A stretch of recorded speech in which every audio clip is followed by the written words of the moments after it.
ሐዋርያው ቅዱስ ታዲዮስ ጌታችን አምላካችንና መድኃኒታችን ኢየሱስ ክርስቶስ ከሐዋርያት አስቀድሞ ቅዱስ ታዲዮስን እንደመረጠው መጽሐፈ ስንክሳር ይናገራል። የቅዱስ ታዲዮስ አባት እልፍዮስ ይባላል። በሐዋርያት ዝርዝር ውስጥም በማቴዎስና በማርቆስ ወንጌሎች ታዲዮስ ልብድዮስ ብለው ሲጠሩት፣ ቅዱስ ሉቃስ ደግሞ በወንጌሉ የያዕቆብ ይሁዳ ይለዋል። በሐዋርያት ሥራም ላይ የያዕቆብ ልጅ ይሁዳ ተብሎ ተጠርቷል።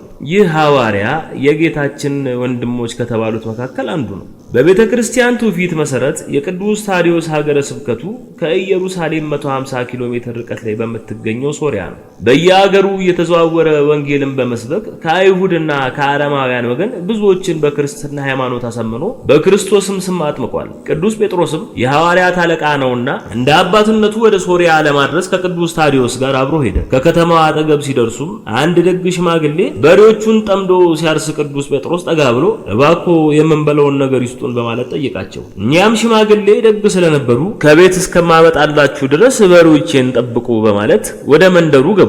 ሁለቱ ሐዋርያት የገበሬውን ደግነት ተመልክተው ቅዱስ ታዲዮስ ጠምዶ ሲያርስ፣ ቅዱስ ጴጥሮስ ደግሞ መዝራት ጀመረ። የተዘራው እህል በአንድ ቀን በቅሎ አሽቶ ገበሬው ምግብ ይዞ ሲመለስ ጠበቀው። ይህንን ታላቅ ተአምር የተመለከተው ገበሬ ባየው ነገር ሁሉ እየተደነቀ ሁለቱን ሐዋርያት እናንተ ከሰማይ የወረዳችሁ አማልክት ናችሁን ብሎ ጠየቃቸው። እነርሱም እኛ የእግዚአብሔር ባሪያዎች እንጂ አማልክት አይደለንም አሉት። የመጡበትን ምክንያትና ሀገር አስረዱት፣ ወንጌልንም ሰበኩለት። ሽማግሌውም ስላደረጋችሁልኝ ነገር በጎ ሥራ በምትሄዱበት ቦታ ሁሉ ልከተላችሁን ባላቸው ጊዜ ሐዋርያቱ ይህንን ልታደርግ አይገባም፣ ነገር ግን በሬዎቹን ለጌታቸው መልስና በቤትህ የምንበላውን ታዘጋጅልን ዘንድ ለባለቤትህ ንገራት፣ እኛ ወደዚህች ከተማ ገብተን እግዚአብሔር እስከሚጠራን ጊዜ ድረስ እንቆያለን ብለው መለሱለት። ሽማግሌው የስንዴውን እሸት ይዘው በሬዎቹን እየነዱ ወደ ከተማ ሲሄዱ ወቅቱ የእርሻ እንጂ የእሸት ጊዜ አልነበረምና እሸት ይዘው በመመልከታቸው የከተማ ሰዎች ተገረሙ። ሽማግሌውንም ይህንን እሸት ከወዴት አገኘኸው ብለው ቢጠይቋቸውም እርሳቸው ግን ምላሽ አልሰጧቸውም ነበር። ሽማግሌው ሐዋርያት እንዳዘዟቸው በሮቹን ለጌታቸው መልሰው ቤታቸውን አሰናድተው ራት እንድታዘጋጅላቸው ለሚስታቸው ነገሩ። የከተማው መኳንንትም በክፉ አሟሟት እንዳትሞት እሸቱን ከወዴት እንዳገኘኸው ንገረን ብለው በሽማግሌው ላይ መልእክተኞቹን ላኩባቸው። ሽማግሌውም ሕይወት ከእኔ ጋር ሳለ ሞትን አልፈራም አሉ። ለሰይጣን የልቦናቸውን ሐሳብ ወደ ክፋት ለውጦታልና ከመኳንንቱ ከፊሎቹ ቅዱሳን ሐዋርያትን ለመግደል ተነሳሱ። ከፊሎቹ ግን አምላካቸው ኢየሱስ የሚሽትን ሁሉ እንደሚያደርግላቸው ሰምተናልና ልንገድላቸው አንችልም፣ ነገር ግን አመንዝራ ሴት ወስደን በከተማው በር ርቃኗን እናስቀምጣት፣ እርሷን ሲያዩ ወደ ከተማችን አይገቡም አሉ። ሐዋርያው ጌታችን ኢየሱስ ክርስቶስ ሆይ ወደ ከተማው ገብተን በከበረ ስም እስክንሰብክ ድረስ ይህችን ሴት በአየር ላይ ይሰቅላት ዘንድ የመላእክት አለቃ ቅዱስ ሚካኤልን ላክልን ብሎ ጸለየ። ጌታችንም ጸሎቱን ተቀበለውና ሴትዮዋ በአየር ላይ ተሰቀለች።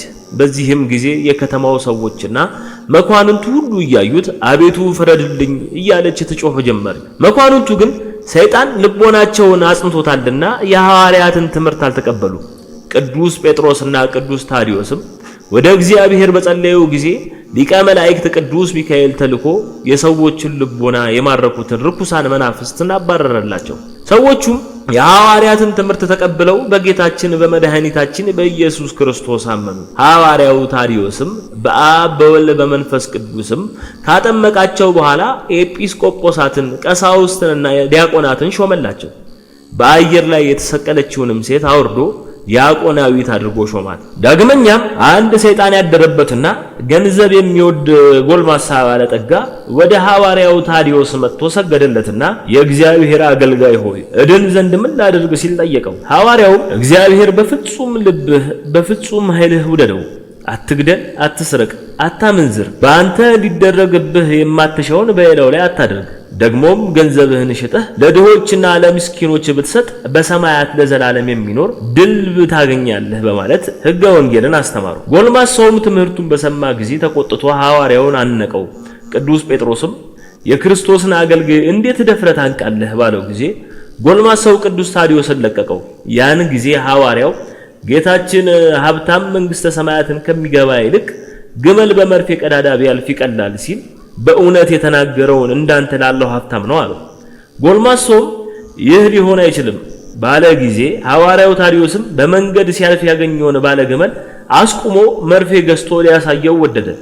መርፌ ሻጩ ሐዋርያውን ለመርዳት ፈልጎ ቀዳዳው ሰፊ የሆነ መርፌ አመጣለት።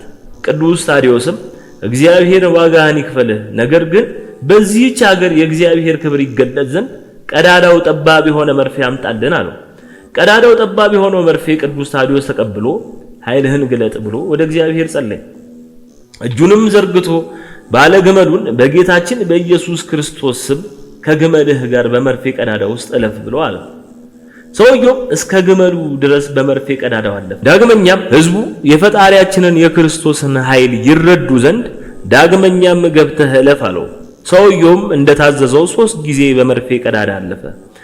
ሕዝቡ ይህንን ታምር አይተው ድምፃቸውን ከፍ አድርገው ከቅዱሳን ሐዋርያት አምላክ ከሕያው እግዚአብሔር ልጅ ከኢየሱስ በቀር ሌላ አምላክ የለም እያሉ ተናገሩ። ያ ጎልማሳ ባለጠጋም ከሐዋርያው ታዲዮስ እግር በታች ወድቆ ሰገደና ኃጢአቴን ሁሉ ይቅር በለኝ፣ ገንዘቤንም ሁሉ ወስደ ለድሆችና ለምስኪኖች አከፋፍልልኝ ሲል ተማጸነው። ሐዋርያውም እንደለመነው አደረገለት። የክርስትናን ሃይማኖት ሕግ አስተምሮ በኢየሱስ ክርስቶስ ስም አጠመቀው።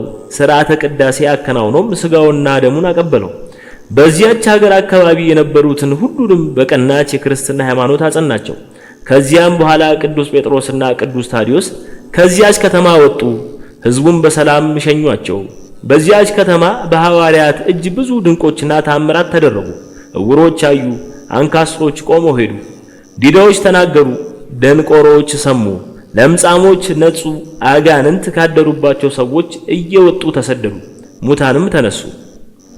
ቅዱስ ታዲዮስ በየአገሩ የተዘዋወረ ወንጌልን ሲሰብክ ቆይቶ ከአይሁድና ከአረማውያን ዘንድ ብዙ መከራ ከደረሰበት በኋላ አገልግሎቱን ፈጽሞ ሐምሌ 2 ቀን በሰማዕትነት አርፏል። በንጉሥ ቆስጠንጢኖስ ዘመን ሐምሌ 29 ቀን የከበረ አጽሙ ከሶሪያ ፈልሶ በቁስጥንጥንያ ከተማ በስሙ በታነጸች ቤተክርስቲያን ውስጥ በክብር እንዲቀመጥ ተደርጓል። በእኛም ሀገር በአዲስ አበባ በሚገኘው በመንበረ ጸባዖት ቅድስት ሥላሴ ካቴድራል ሙዚየም ውስጥ የሐዋርያው ቅዱስ ታዲዮስ የቀኝ እጅ ይገኛል። የሐዋርያው የቅዱስ ታዲዮስ በረከትና ረድኤት ከሁላችን ጋር ይሁን። ማህበራችንን ውልደ ብርሃንን ይባርክልን። አሜን።